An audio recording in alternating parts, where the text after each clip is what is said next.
요한계시록 3장 1절에서 6절 말씀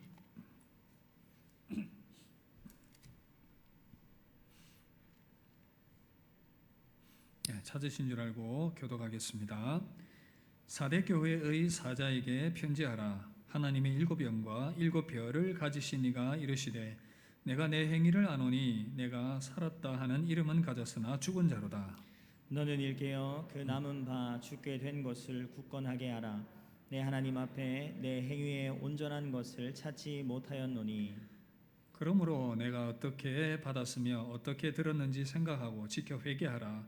만일 일깨지 아니하면 내가 도둑같이 이르리니 어느 때에 내게 이르는지 내가 알지 못하리라. 그러나 사대에 그 옷을 더럽히지 아니한 자 몇 명이 내게 있어 흰 옷을 입고 나와 함께 다니리니 그들은 합당한 자인 연고라. 이기는 자는 이와 같이 흰 옷을 입을 것이요 내가 그 이름을 생명책에서 결코 지우지 아니하고 그 이름을 내 아버지 앞과 그의 천사들 앞에서 시인하리라.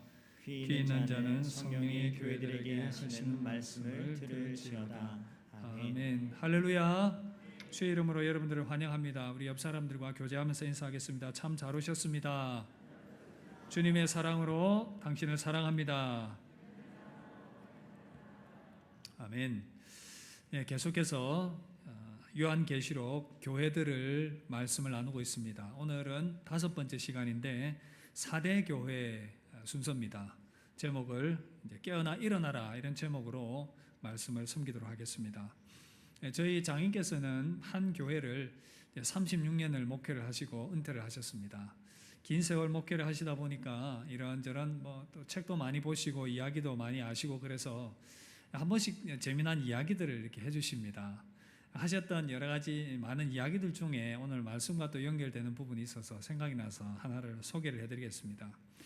한 노인이 70을 넘긴 지 얼마 되지 않아서 시름시름 앓다가 병원에 입원을 하게 되었습니다. 그래서 이제 이 영감이 입원을 하니까 할머니가 정말 이 세상이 무너지는 것 같은 그런 아픔을 가지고 시간들을 보내고 있었습니다. 그런데 안타깝게도 입원을 한 뒤 며칠이 지나자 그만 영감은 돌아가시고 말았습니다. 병실에서 의사 선생님으로부터 최종 사망이라는 진단을 들은 할머니는 정말 대성통곡을 하면서 슬퍼했습니다. 아이고 영감, 나 혼자 어떻게 살라고 무슨 재미로 삽니까? 이렇게 눈물을 흘렸습니다. 간호사는 이 영감을 하얀 가운으로 덮고 나서 시신 보관실로 그렇게 가는데 이 할머니는 따라가면서 영감의 손을 꼭 잡은 채 눈물만 흘리고 있었습니다.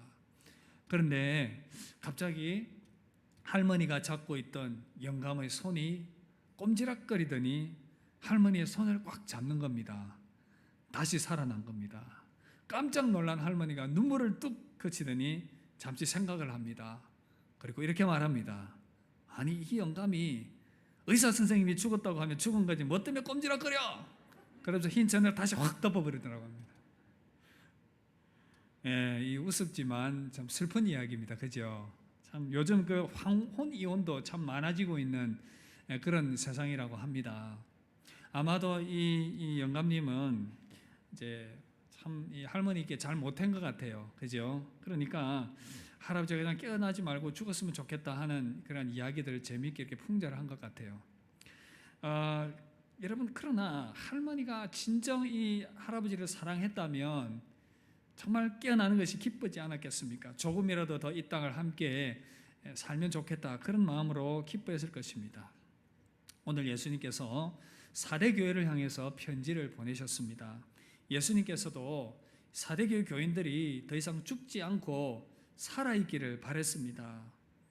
정말 깨어나기를 원하셨습니다. 다시 한 번 더 우리가 이 4대 교회를 향하신 주님의 마음이 무엇인지를 오늘 말씀을 통해서 살펴보면서 교회된 우리들을 향한 또 주님의 그 마음을 알아가는 그런 시간들이 되었으면 좋겠습니다. 먼저 첫 번째로 4대 교회에 발견되고 있는 문제들이 있었습니다. 이 문제가 무엇이었겠습니까? 이것을 좀 살펴보려고 합니다. 주님께서 각 교회들마다 주시는 메시지가 있었는데 4대 교회의 문제가 무엇이었냐 하면 바로 요한계시록 3장 1절 보시면 내가 살았다 하는 이름은 가졌으나 죽은 자로다. 죽어가고 있는 모습이었던 것입니다. 겉으로 보기에는 살아있는 것 같은데 실제는 죽어가고 있는 모습이었습니다. 여기서 죽은 자로다라는 이 표현이 현재형으로 사용되었기 때문에 죽었다는 것이 아니라 지금 죽어가고 있는 상태다라는 것을 말하고 있습니다. 이런 상태라는 것을 지금 누가 판단하십니까? 우리 주님께서 판단하고 말씀하고 계십니다. 3장 1절 보시면 내가 내 행위를 아노니, 주님께서 사대교의 상태를 정확하게 분석하고 있습니다. 주님 보실 때에 사대교회는 살아있다고 하는 이름을 가지고 있지만 죽어가고 있는 모습이다 라는 것입니다. 겉으로 보기에는 열심히 예배드리고 봉사에 참여하고 헌금도 하고 여러 가지 많은 활동들을 하고 있는데 주님이 보실 때에는 죽어가고 있는 모습이다, 그렇게 진단을 했습니다. 많은 활동들은 하지만 그 안에 생명이 없는 상태, 그야말로 죽어가고 있는 상태였습니다. 그렇다면 사대교회가 왜 이렇게 죽어가는 상태가 되었겠습니까? 먼저는 어려움 없는 편안한 신앙생활이 그들의 신앙을 죽어가게 만들었습니다. 사대교회 그리스도인들에게 특별한 박해나 어려움이 있었다라는 그런 말씀이 없습니다. 이 사대 지역에 강력한 유대인의 공동체가 있었는데 이 그리스도인들이 유대인과도 참 사이가 좋았다고 합니다. 그리고 특별히 로마 제국의 그런 핍박도 없는 그러한 좋은 환경 가운데에서 박해와 고난 없이 믿음 생활을 하고 있었던 것입니다. 여러분, 마귀는 두 가지로 시험을 한다고 지난번에 말씀을 드린 적이 있습니다. 먼저 첫 번째는 핍박입니다. 외적인 압력과 핍박을 통해서 교회를 힘들게 만듭니다. 그런데 핍박을 하니까 교회들이 잘 견디는 것이죠. 그러니까 또 어떻게 합니까? 유혹을 통해서 교회를 넘어지게 만듭니다. 버가모라든지 두아디라 교회가 그러했습니다. 유혹으로 교회를 넘어지게 만들었던 것입니다. 그런데 여러분, 참 안타깝게도 사대교회는 마귀가 거들떠보지도 않았습니다. 왜겠습니까? 가만히 놔둬도 죽어가고 있었기 때문에 굳이 마귀가 시험할 이유가 없는 겁니다. 개입할 이유가 없었습니다. 이렇게 어려움이 없는 신앙생활이 무기력증으로 나아가게 만들었습니다. 또 한 가지가 있는데요, 그 사대 지역의 그 지역적인 분위기로 설명을 할 수가 있습니다. 사대 지역이 굉장히 번창한 지역이었는데 AD 약 17년경에 큰 지진이 있었다고 합니다. 그 지진 때문에 도시의 많은 부분들이 파괴가 되었고요. 그래서 사람들이 마음이 전체적으로 위축되어 있는 그런 상황이었습니다. 이제 교회도 그런 어떤 지역의 분위기에 영향을 받아서 동일하게 그렇게 이 무기력과 이 낙심 가운데 놓여 있었던 것이었습니다. 이런 상황들이 교회로 하여금 이렇게 죽어가는 상태로 만들었던 것입니다. 교회를 연구하는 교회 학자들의 연구에 의하면 교회도 생명 주기를 가지고 있다라고 이야기를 합니다. 라이프 사이클이죠. 조직이 가지고 있는 그러한 생명 주기와도 비슷한데요. 처음에 교회가 시작이 될 때는 굉장히 사람들이 열정적으로 열심으로 교회를 위해서 헌신합니다. 교회가 처음 세워지니까 교회를 세우기 위해서 얼마나 많은 사람들이 힘쓰고 애쓰고 노력하겠습니까? 많은 에너지를 쏟습니다. 그래서 교회가 이렇게 쭉 성장을 하게 됩니다. 그렇게 성장을 하다가 보면 어느 순간인가 매너리즘에 빠지게 되고 교회가 이 고원화 현상을 맞이하게 됩니다. 이제 플래투 이렇게 평평하게 성장이 없이 지나가는 그러한 상태를 맞이하게 되는 것이죠. 이제 그러는 가운데에서 점점 더 사람들의 마음이 안일해지기 시작하면서 과거의 영광을 추억을 하기 시작합니다. 참 우리가 과거에는 이렇게 했었지, 우리가 참 열심히 살았었지, 우리가 참 열심히 섬겼었지, 우리가 참 열심히 봉사했었지, 그 추억들을 먹으면서 그렇게 스스로를 만족하게 되는 모습으로 나아가게 되는 것이죠. 그렇게 되면 계속해서 교회가 침체의 방향으로 그 순간부터 빠져들어가게 되는 것입니다. 특별한 변화가 없이는 그렇게 침체로 나아가게 되더라는 것입니다. 그렇게 해서 계속 방치를 하게 되면 어떻게 될까요? 교회는 결국 사멸하게 되는 형태로 나아가게 됩니다. 지금 한국 교회에 이러한 현상이 나타나고 있는 것은 아닌지 두려운 마음이 드는 것입니다. 얼마 전에 조영기 목사님께서 소천하셨습니다. 정말 대단한 분 아닙니까? 천막 교회로 시작을 해서 우리나라에서 세계에서 가장 큰 교회를 세웠습니다. 전 세계가 깜짝 놀라고 주목하는 교회가 바로 한국에 있습니다. 여러분, 그 당시 조영기 목사님이 개척할 그 당시는 참 우리나라가 힘들었습니다. 그 힘든 시절 다들 배고픈 가운데에서 하나님을 의지하면서 그렇게 열심히 믿음 생활하면서 여의도 순복음교회뿐 아니라 한국교회가 전체적으로 성장의 그러한 길들을 걸어가고 있었습니다. 참 하나님의 큰 은혜가 막 부어지던 그런 시기였지요. 복음의 중흥기를 맞이했었습니다. 그런데 지금 한국교회의 모습이 어떠합니까? 그러한 중흥기를 지나고 점점 더 출산율이 이제 떨어지게 되는 것입니다. 교회 학교의 숫자들부터 점점 더 줄어들기 시작합니다. 그런 어떤 전체적인 분위기 가운데서 교회도 침체되어져 가는 분위기. 그리고 또 우리나라가 얼마나 잘 살게 되었습니까? 뉴스 보셔서 아시겠지만 우리나라가 당당히 이제 세계의 기구가 인정하는 선진국 반열에 올라가게 되었습니다. 여러분들이 해외여행을 혹시 가게 되었을 때 내가 한국 사람이라고 얘기했을 때 절대 가난하다고 스스로 말해도 사람들이 여러분들을 가난하다고 보지 않을 것입니다. 세계가 다 부유한 나라로 알고 있습니다. 이러한 부유함 때문에 신앙에 대한 갈구함이 사라지고 하나님을 향한 그러한 열망들이 점점 더 약해져 가고 있는 모습은 아닌지 두려운 것입니다. 여기에 코로나까지 겹쳤습니다. 한국교회 코로나가 던져준 여파가 정말 큽니다. 교회들마다 약 20-30% 정도의 교인들이 줄어들었고요. 계속해서 매스컴들이 부정적인 이야기들을 하다 보니까 우리 신앙도 점점 더 그리고 이 여러 가지 예배의 어떤 그 금지 상황과 방해들을 맞이하면서 신앙이 점점 더 위축되어져 가는 어쩌면 4대 교회의 모습이 이 시대의 교회의 모습이 아닌가라는 두려운 마음이 드는 것입니다. 어쩌면 우리 모습일 수도 있지 않은가라는 생각을 해보게 되는 것입니다. 만약 이러한 상태가 계속되면 어떻게 되겠습니까?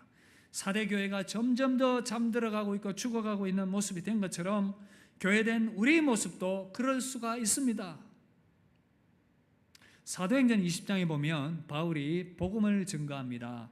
두로아라는 지역에서 복음을 증거하다가 한 집에서 말씀을 전하게 되었습니다. 그 강론이 이 설교가 계속 길어지니까 문턱에 앉아서 설교를 듣고 있던 젊은 청년인 유두고라는 청년이 그만 졸다가 3층에서 밑으로 떨어져 버리고 말았습니다. 죽은 줄 알고 내려가서 살펴보니 다행히 죽지는 않았습니다.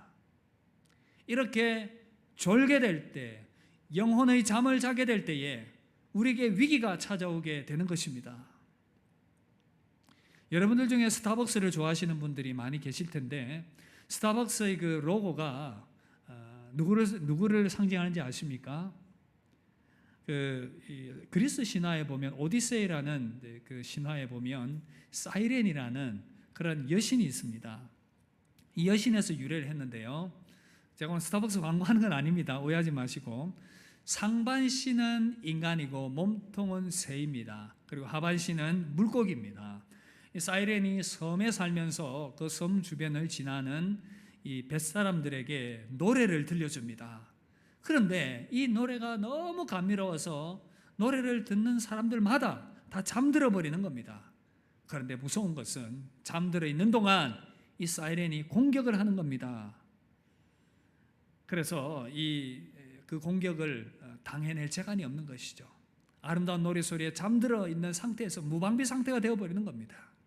섬뜩한 생각이 들었습니다. 마귀는 우리 영혼이 이 모양 저 모양으로 잠들게 만들고요. 잠들었을 때에 그 틈을 타서 우리 영혼을 공격하는 것입니다.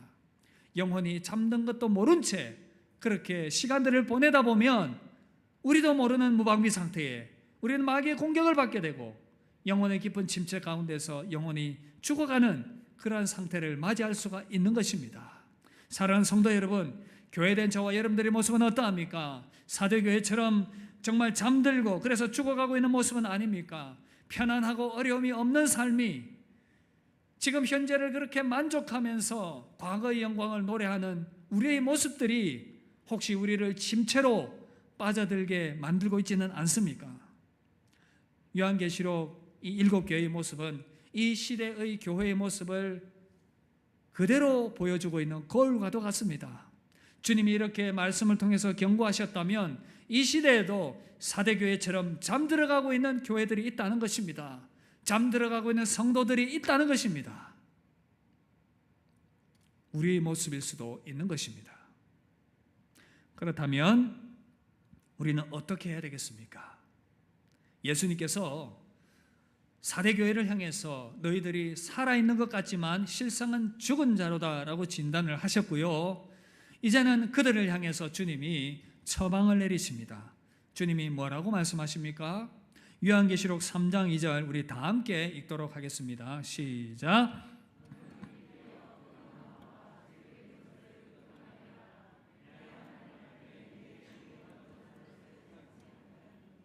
너는 일깨어 그 남은 바 죽게 된 것을 굳게 하라. 예수님 말씀하셨습니다. 깨어라. 정신 차려라. 여러분, 예수님의 이 말씀은 복음서에서도 일관되게 하신 말씀입니다. 마가복음 13장 37절에도 보시면 깨어 있으라. 내가 너희에게 하는 이 말은 모든 사람에게 하는 말이니라. 모든 사람들, 저와 여러분들을 포함한 모든 사람들에게 우리 주님이 말씀하고 계시는 것입니다. 만약 깨어있지 않으면 어떻게 하신다고요?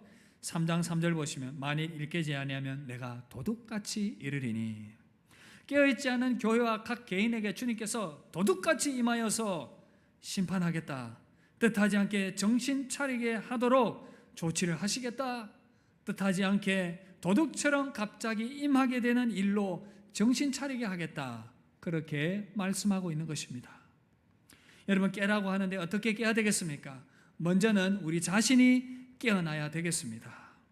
깨어나기 위해서, 나 자신이 깨어나기 위해서 어디부터 시작해야 되겠습니까? 처음부터, 기본기부터 돌아봐야 되는 것입니다. 3장 3절 보시면 그러므로 내가 어떻게 받았으며 어떻게 들었는지 생각하고 지켜 회개하라.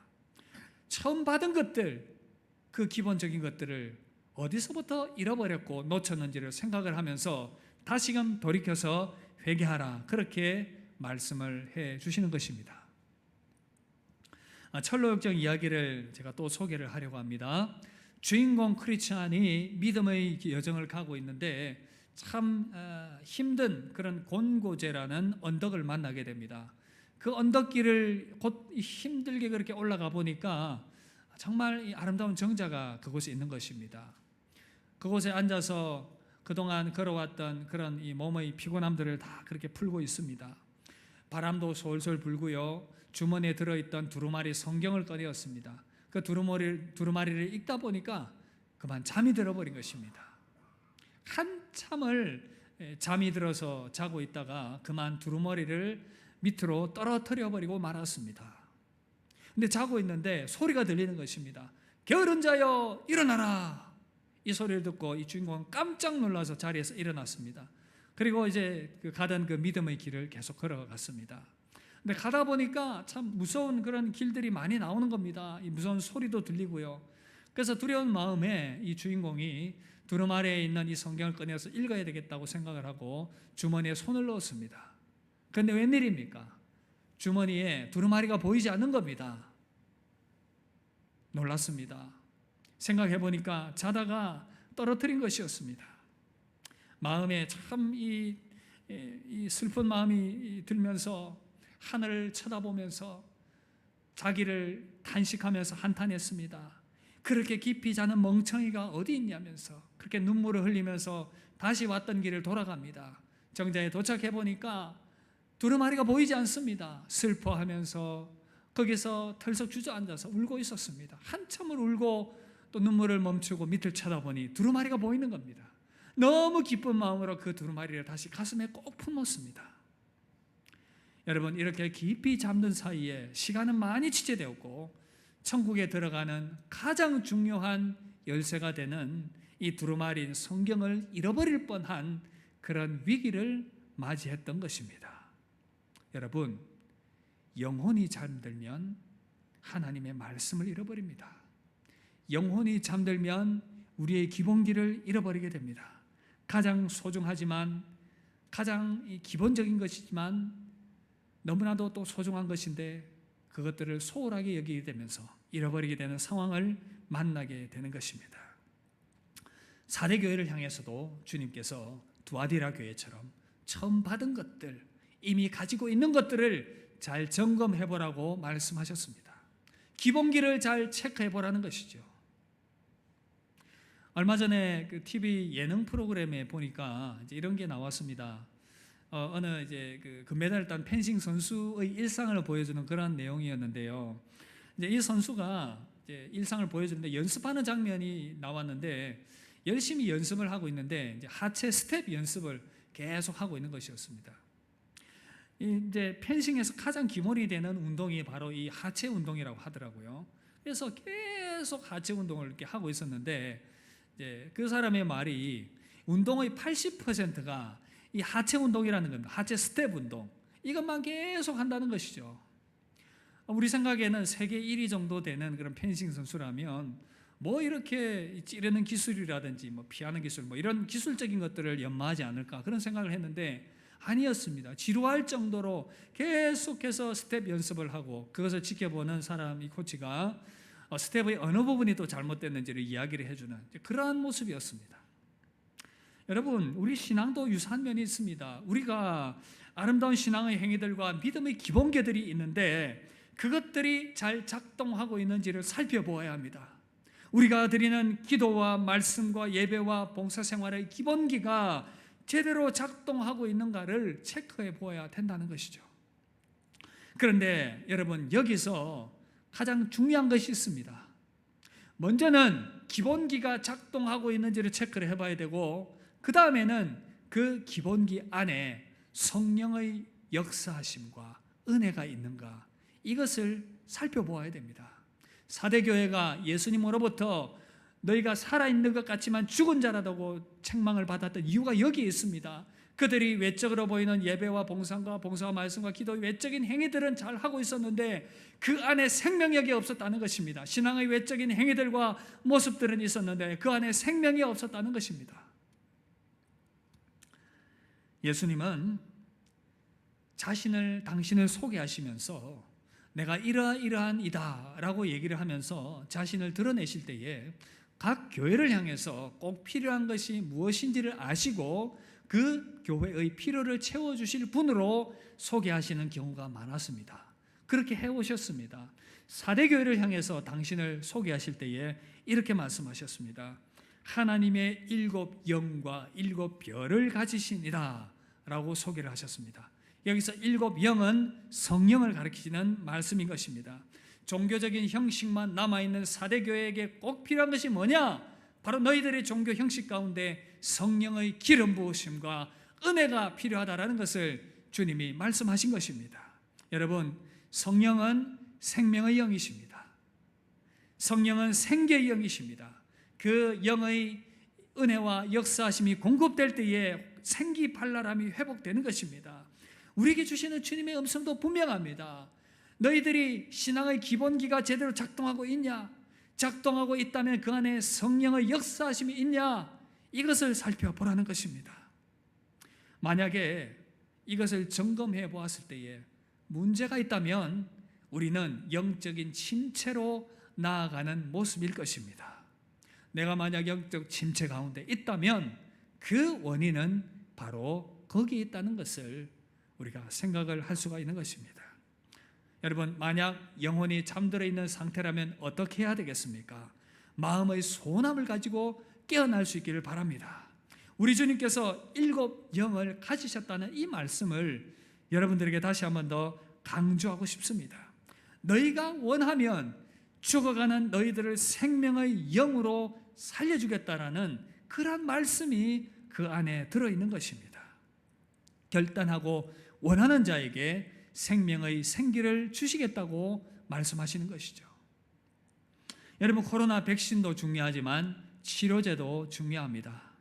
여러분, 코로나에 걸린 사람들을 치료하는 역할을 하는 이제 치료제까지 나오면 이제 코로나의 상황들이 많이 개선이 될 것입니다. 여러분, 우리 주님은 우리가 가지고 있는 이 영적인 침체와 죽어가고 있는 모습들을 고칠 수 있는 확실한 백신과 치료제를 가지고 있다고 말씀하십니다.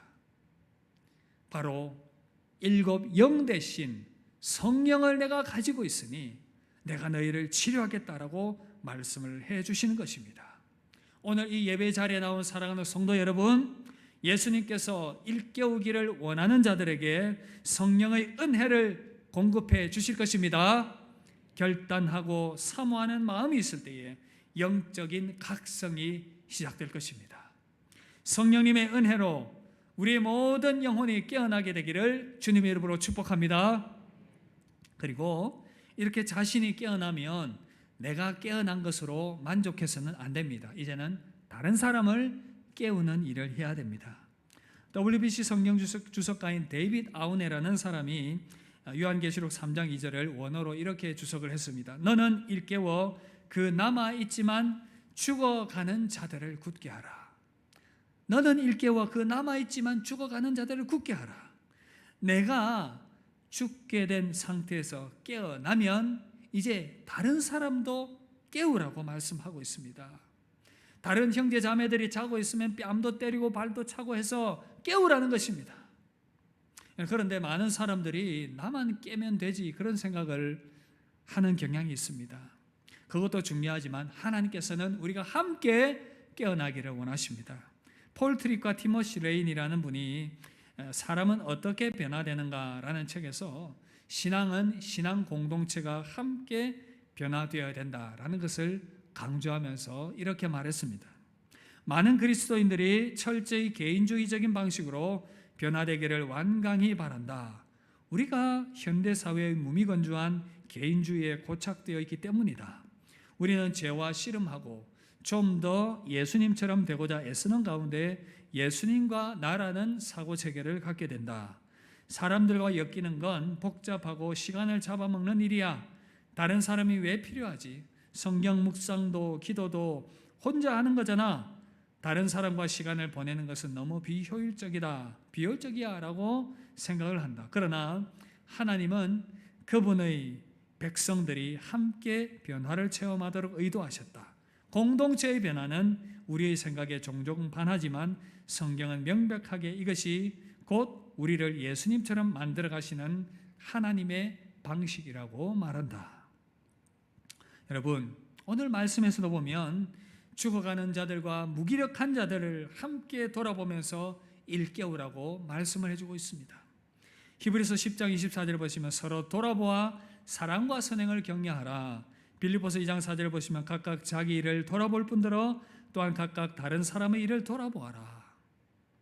주님의 명령은 우리에게 분명합니다. 내가 깨어나고 다른 사람들로 함께 깨어나라. 이것이 저와 여러분들을 향한 명령입니다. 그래서 나도 살고 다른 사람들도 깨어나는 아름다운 우리 성북교회가 되기를 주님의 이름으로 축복합니다. 마지막 세 번째입니다. 깨어나게 될 때 어떤 결과가 주어지게 됩니까? 먼저는 깨어나게 되면 예수님과의 친밀한 교제의 기쁨이 회복됩니다. 계시록 3장 4절을 보시면 흰옷을 입고 나와 함께 다니리니, 흰옷을 입는다는 것은, 흰옷을 입고 주님과 함께 다닌다는 것은 깨끗하여져서 주님과 동행하는 삶을 살아가게 된다는 것입니다. 영적으로 깨어나게 되니까 주님과 동행하는 기쁨을 마음껏 누리게 된다는 것이죠. 그리고 또 깨어나게 되면 어떤 유익이 있습니까? 구원의 확신을 확실하게 가지면서 살아갈 수 있게 됩니다. 5절 보시면 내가 그 이름을 생명책에서 결코 지우지 아니하고. 여러분, 만약에 우리가 영혼이 잠들어 있는 상태 가운데 있다면 영적인 깊은 침체 가운데 빠지게 됩니다. 그렇게 되면 구원의 확신도 가지게 될 수 없고요, 내가 이러다가 지옥 가는 것 아닌가 이런 불필요한 생각에 사로잡히게 되는 것입니다. 그러나 여러분, 이 말씀을 우리가 꼭 기억하면서 이 해석을 다시 한번 우리가 생각해 봐야 될 것은, 잘못하면 우리의 이름이 생명책에서 지워진다라는 그런 의미는 아닙니다. 이 헬라어의 이중부정, 결코 그렇게 되지 않는다라는 것은 사대교회 성도들이 다시금 일깨워지게 될 때에 결코 생명책에서 지워지는 일은 없을 것이다. 이것을 강조하면서 주님이 말씀하시는 것입니다. 즉 우리가 영적으로 일깨우게 되면 우리의 생명이, 우리의 영원한 생명이 주님의 생명책에 기록되어 있다는 이 확실한 확신을 가지고 믿음의 삶을 생동감 있게 살아가게 된다는 것입니다. 이러한 은혜가 우리 가운데 주어지게 되는 것이죠. 그리고 마지막 세 번째로 깨어있는 삶을 우리 주님께서 인정해 주신다고 말씀하십니다. 5절 보시면 그 이름을 내 아버지 앞과 그의 천사들 앞에서 시인하리라. 깨어서 믿음의 삶을 살아가는 저와 여러분들의 삶을 우리 주님께서 외면하지 않으시고 기억하시고 그 모든 삶에 대해서 갚아주시겠다고 말씀을 하시는 것입니다.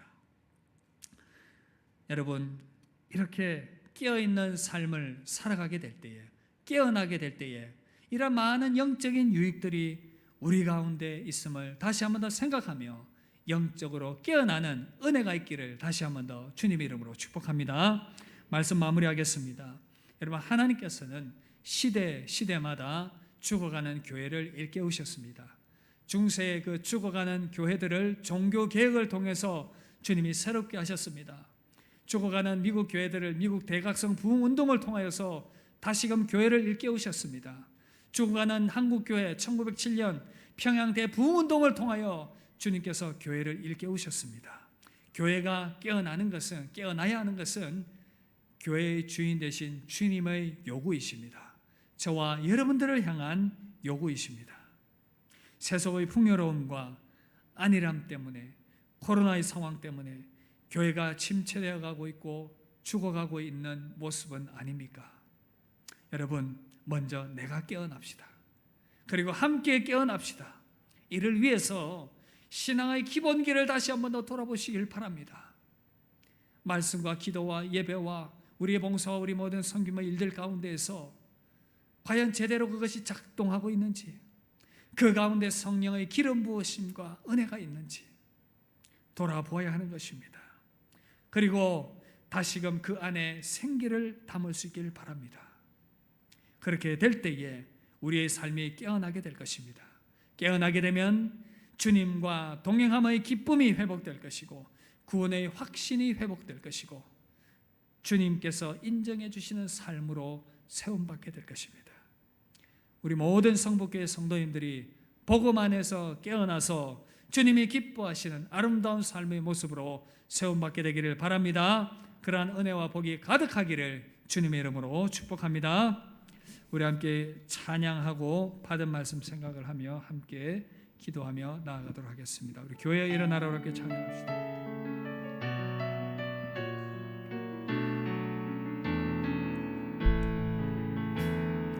교회여 일어나라 주께서 부르시니 두려움과 실패 내려놓고 교회여 일어나라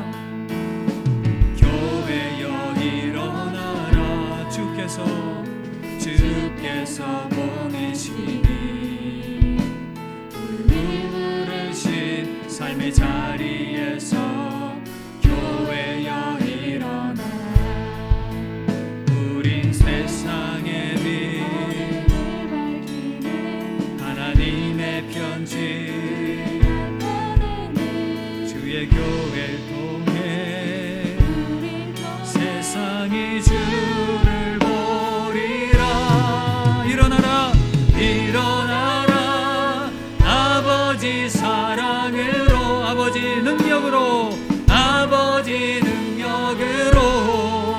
서로 하나 되어 그 빛을 비추라. 일어나라 노래하라 아버지 사랑에 아버지의 그 이 삶의 노래로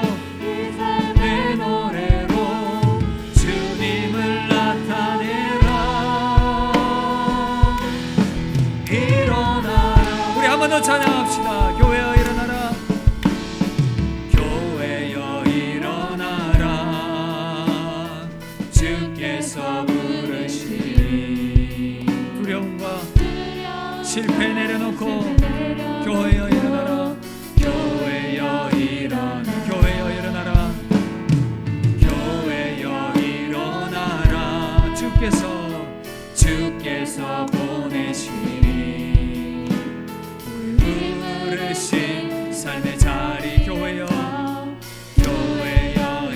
일어납시다. 믿음으로 일어납시다.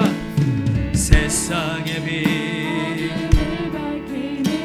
하나님의 편지 주의 교회를 통해 세상이 주를 우리 다 함께 일어납시다. 일어나라 일어나라 아버지 사랑으로 아버지 능력으로 서로 하나 그 빛을 비추 노래하라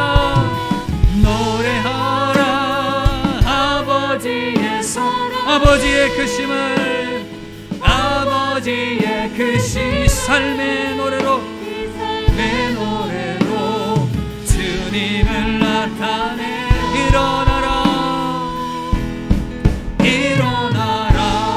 아멘. 우리 합심하여만 기도합시다. 우리 받은 말씀을 생각하며 사대교회를 향하여서 깨어나라 일어나라 말씀하십니다. 잠들어 있는 우리 영혼을 향하여 주님 말씀하십니다. 일어나라 깨어나라 말씀하십니다. 그리고 우리 기본기를 돌아보라 그 안에 생기를 더하라 말씀하십니다. 주변 사람들을 돌아보라 말씀하십니다. 그렇게 우리가 깨어나게 될 때에 하늘부터 내려오는 은혜와 기쁨이 임하게 될 것입니다. 우리 시간 합심하여 기도할 때 주여 내가 먼저 영적인 잠에서 깨어나게 하여 주시옵소서. 교회가 함께 일어나 예수님과의 친밀한 교제의 기쁨과 구원의 확신과 주님이 인정해 주시는 그런 삶을 살아가게 하여 주시옵소서. 우리 합심하여 기도하며 나아가겠습니다. 기도하겠습니다.